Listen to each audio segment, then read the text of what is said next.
I didn't say a word when they handed me that eviction notice. I just slid the 1923 water rights deed across the table and watched 35 McMansions turn into lakefront property. The HOA thought they could steal my grandfather's farm while I was deployed in Afghanistan. What they didn't know, I'm an Army Corps engineer. And that dam had been waiting 45 years for someone stupid enough to build downstream. My name's Jake Morrison, 34, Army Corps of Engineers. I inherited 47 acres of Texas land from my grandfather Pops.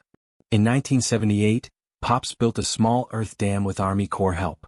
Good engineering to collect rainwater and help downstream neighbors during dry spells. Then I deployed to Afghanistan. Pops passed away. My sister Sarah hired a management company to handle the property. Big mistake. I came home in August 2023 expecting rolling pastures. Instead, construction crews. Concrete trucks. Survey stakes across my back 40. Sorry buddy, the foreman said. This is Willowbrook Estates property now. The HOA had filed adverse possession while I was overseas. Enter Maggie Thornwell. 52, HOA president, tennis outfit, married to city councilman Rick Thornwell. Your family abandoned this land, honey. We're just putting it to good use. Her construction crews had diverted the creek that fed Pop's dam. 45 years of water management destroyed. You should have stayed closer to home, soldier boy. That's when I knew this was war. I hired a lawyer. $85,000 just to challenge the zoning. But my Army Corps training kicked in. I dug through county records and found Pop's 1978 dam construction permits. Built with Army Corps help meant federal jurisdiction. Here's your knowledge nugget. Any dam built with federal guidance creates federal jurisdiction that local HOAs can't override. Better yet, I found a 1923 water rights deed. My great-grandfather had senior water rights to the entire Willow Creek watershed. Older than the city. Older than every McMansion. They weren't just stealing property. They were stealing my water. Maggie played victim on the news. That dam looks ready to burst. We're concerned about children's safety. My dam had passed safety inspection with flying colors. I called my Army buddy Tony Riggs at the EPA. If they're diverting waterways without federal permits, that's a Clean Water Act violation. I documented everything. Trail cameras. Time-stamped photos. Flow measurements. But I realized something. This wasn't going to be one in a courtroom. This was going to be one with engineering. Maggie escalated. HOA board members parked at my entrance photographing visitors. Building inspector, fire marshal, health department all showed up on the same day. Each one found violations requiring expensive corrections. But Tony was interested to learn Maggie's HOA never filed the required wetlands assessment. Fines start at $50,000 per day. The deeper I dug, the worse it got. Their development was built in a 100-year floodplain. Insurance companies initially refused coverage until the HOA provided flood mitigation. Their solution? Divert Willow Creek away from new homes and let it flood my property. Here's your second nugget. Insurance fraud in development carries criminal penalties. Lying about flood risks is federal mail fraud. I discovered Maggie's previous Houston HOA paid $2.3 million in EPA fines for an identical creek diversion. She'd fled just ahead of prosecutors. Meanwhile, she spread rumors about my mental health. Hired a PI. Organized a petition to condemn my property. But I built alliances. Mrs. Chin, whose garden withered. Miguel Santos, whose farm was rezoned out of existence. Maggie's HOA had absorbed 6 properties through similar tactics. Then came the certified letter. Eminent domain hearing. 2 weeks. The HOA offered $180,000 for property worth $890,000. The newspaper ran Troubled Veteran Blocks Community Progress. Maggie staged a photo op 20 mothers with children. Hashtag Protect Our Kids went viral. But Tony called. The EPA opened a federal investigation. And Maggie's Houston crimes followed her. Her construction loans were tied to water access. If those rights reverted to me, the entire development would collapse. Maggie offered $400,000 cash. When I refused, she flew to California to approach my sister. That backfired. Sarah called laughing. Some crazy woman just offered to help with my troubled veteran brother. During nighttime reconnaissance, I discovered Pop's Dam had an emergency spillway system with hydraulic gates unopened since 1982. Still functional.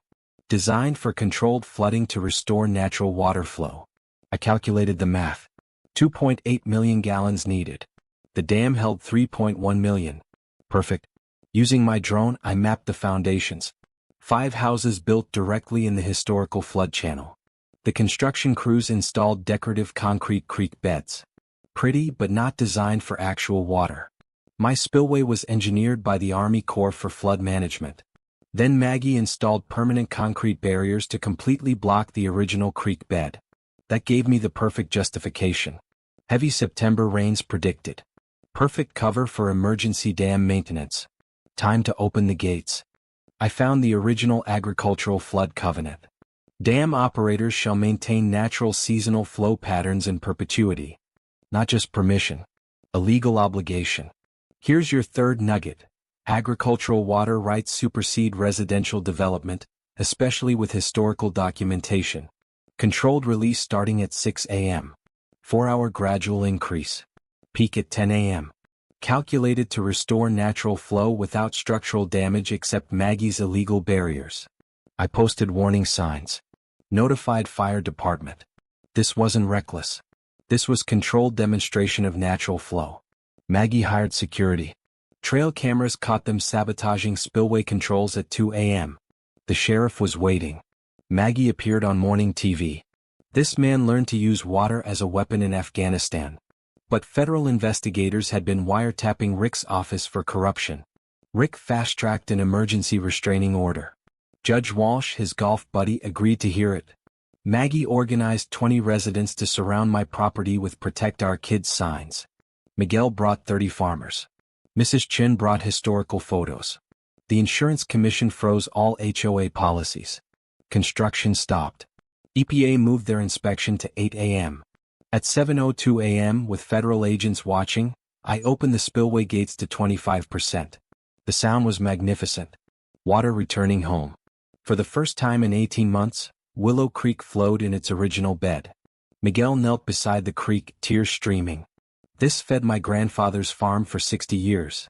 Maggie screamed at agents to arrest the terrorist. EPA agent Kim explained calmly, "Ma'am, he has the legal right to operate his flood control system." Maggie live-streamed. "He's flooding our children's homes." Except the water wasn't flooding anything. It flowed exactly where it belonged. News helicopters circled. When Maggie tried hijacking an interview, the reporter asked, "The water's in the original creek bed. How is this an attack?" Maggie's narrative collapsed. Rick screamed into his phone about property values. Amanda, my lawyer, recorded everything. EPA confirmed flow matched historical patterns exactly. Mrs. Chen's garden filled. 3 farms reported restored access. Even Maggie's supporters left as they realized no homes flooded. Construction company got cease and desist. All work stopped. Maggie sent concrete trucks to block the creek. Federal agents arrested the drivers. City Councilman Martinez demanded Rick's resignation. This corruption is a laughingstock. Federal investigators expanded to RICO charges. Maggie realized her $2.3 million investment was worthless. She screamed across the creek, "You destroyed everything." I responded calmly for the cameras, "No ma'am. I restored everything." Court at 2 p.m. Back. Maggie brought 3 Houston attorneys. I wore Pop's cowboy hat. Her attorney claimed $2.7 million in flood damage.